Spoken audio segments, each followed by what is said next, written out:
अस्सलामु अलैकुम वरहमतुल्लाहि वबरकातुहू।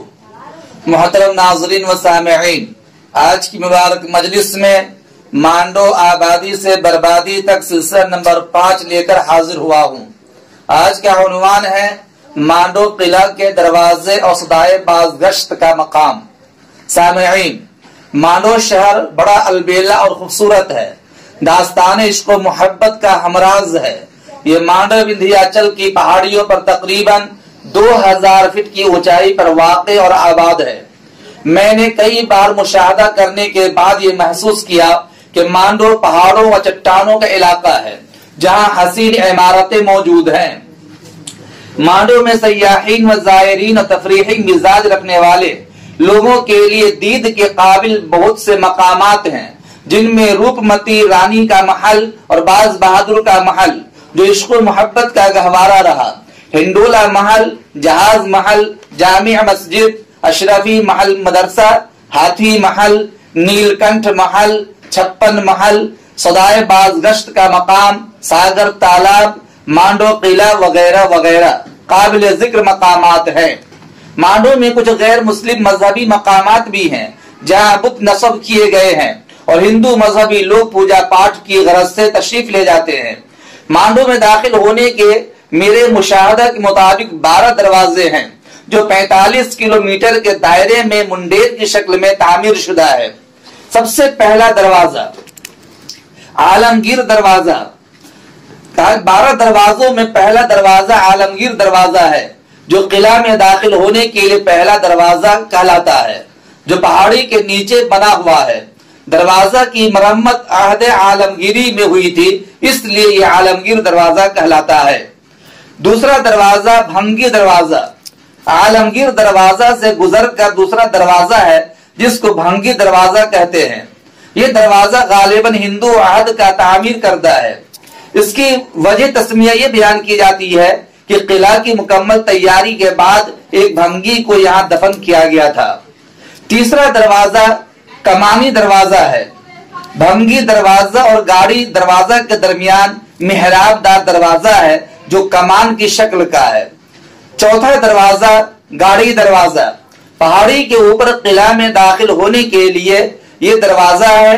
गाड़ियां वगैरह इसी दरवाजे से दाखिल होती हैं। पांचवा दरवाजा दहली दरवाजा। ये दरवाजा दिलावर शाह गोरी के जमाना में होशंग शाह ने बनवाया था। मुख्तलिफ जमानों में इस दरवाजा पर मुहासरीन से जबरदस्त लड़ाइयां हुई हैं। ये दरवाजा 15वीं सदी के फन्ने तामीर का एक नमूना है। छठा दरवाजा त्रिपुलिया दरवाजा। जामिया मस्जिद के सामने मशरकी रुख पर सड़क के किनारे एक बुलंद दरवाजा के खंडर हैं जिसके असल में 3 दर थे। दरवाजा ईंट चूने का बना था। ये किसी बादशाह ने शाही जुलूस या उमरा की सवारी के लिए तामीर किया होगा।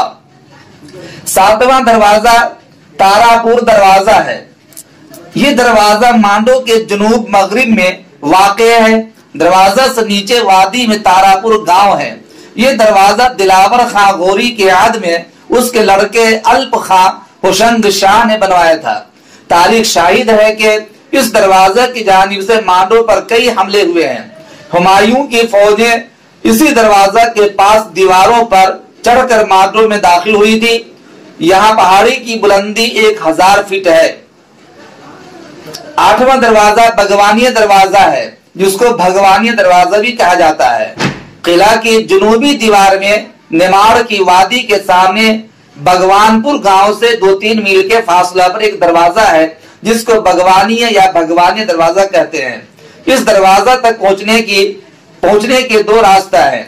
एक रूपमती की शहनशी से किला की दीवार के साथ साथ और दूसरा एक पिगडंडी है जो बाज बहादुर के महल वाली सड़क से जाती है। एक कतबा से मालूम होता है कि यह दरवाजा सुल्तान महमूद खिलजी दोम के जमाना में तामीर हुआ था। 9वां दरवाजा जहांगीरपुर दरवाजा। किला के मशरकी जानिब पहाड़ी इतनी ज्यादा बुलंद नहीं है कि जितनी दूसरी जानिब है, इसलिए मशरकी किनारे पर फसील बहुत मजबूत बनाई गई है और इसमें सिर्फ एक ही दरवाजा बनाया गया है जो जहांगीरपुर दरवाजा कहलाता है। इस दरवाजा से 2-3 मील के फासला पर नीचे नेमाड़ की वादी में जहांगीरपुर एक गांव है जिसके नाम पर इस दरवाजा का नाम पड़ा।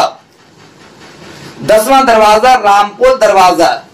ये दरवाजा अशरफी महल से बजानिब शिमाल मशरिक कुछ फासला पर वाक़ है और शायद किला के अव्वलीन दरवाजा में से है। दाखिली मेहराब के फील पाए हाथी के पैर और निगाहबानों के कमरों के सतूनों से हिंदू सन्नाई का इजहार होता है और छत इस्लामी फन तामीर की है। मालवा के सुल्तानों ने इस दरवाजा को दोबारा तामीर करवाया और कदीम इमारत का मलबा इस्तेमाल किया। 11वां दरवाजा लुहानी दरवाजा है।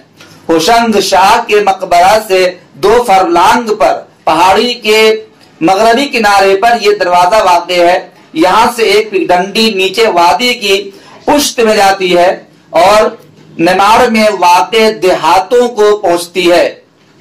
यहाँ से वादी में कुछ मकबरे और महल्लात के खंडर नजर आते हैं। 11वां दरवाजा भी एक है, लेकिन उसके धंस जाने की वजह से उसकी तहकीक नहीं की जाती और तहकीक होती भी नहीं है। अगर आपको तहकीक की ख्वाहिश हो तो तारीख की किताबों का मुताला कीजिए। इसके अलावा चूंकि बड़ी तहकीकी गुफ्तगू की जा रही है, इसलिए आप सभी गुफ्तगू को सुनने की कोशिश करें और मालूमात हासिल करने की कोशिश करें। तारीख की किताबें बहुत सारी चीजें दस्तयाब हैं। आखिरी गुफ्तगू आज की मजलिस सदाए बाज गश्त का मकाम। सागर तालाब के मशरकी पुष्ट के साथ आगे चलकर खिरनी के दरख्तों का एक झुंड मिलता है। उसके करीब सड़क के किनारे एक पत्थर की सिल रखी हुई है। इस पत्थर पर खड़े होकर तालाब की तरफ पुष्ट और दाई के महल की तरफ रुख करके आवाज लगाई जाए तो ये आवाज बाज गश्त होती है। ये मकाम सदाए बाज गश्त इको पॉइंट कहलाता है।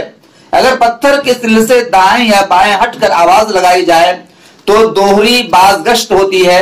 ये मकाम सयाहों और खुसूसन बच्चों के लिए बड़ा दिलचस्प है। ये आवाजें दाई और उसकी छोटी बहन के मकबरों के गुंबद से टकराकर वापस आती हैं। ऐसा मालूम होता है कि सामने पहाड़ी के पीछे से कोई आवाज दे रहा है। ये आज की गुफ्तगू मुकम्मल हुई। इंशाअल्लाह अगले कल यानी किस्त नंबर 6 में सिलसिला नंबर 6 में मैं मांडो के मज़ारात यानी मकबरे और तालाब के सिलसिले में तारीखी गुफ्तगू पेश करने की कोशिश करूंगा। आप सभी हजरात खुद भी सुनिए, दूसरों को भी शेयर कीजिए, लाइक कीजिए और कमेंट भी कीजिए। और जो पहली मरतबा सुन रहे हैं वो जरूर चैनल को सब्सक्राइब कीजिए, बेल आइकन को दबाने की कोशिश कीजिए ताकि नोटिफिकेशन आप तक पहुंच सके और आपको तारीखी मालूमात हासिल हो सके। आपका खैर अंदेश मुफ्ती मोहम्मद आलमगीर दानिश कासमी। अस्सलामु अलैकुम व रहमतुल्लाह।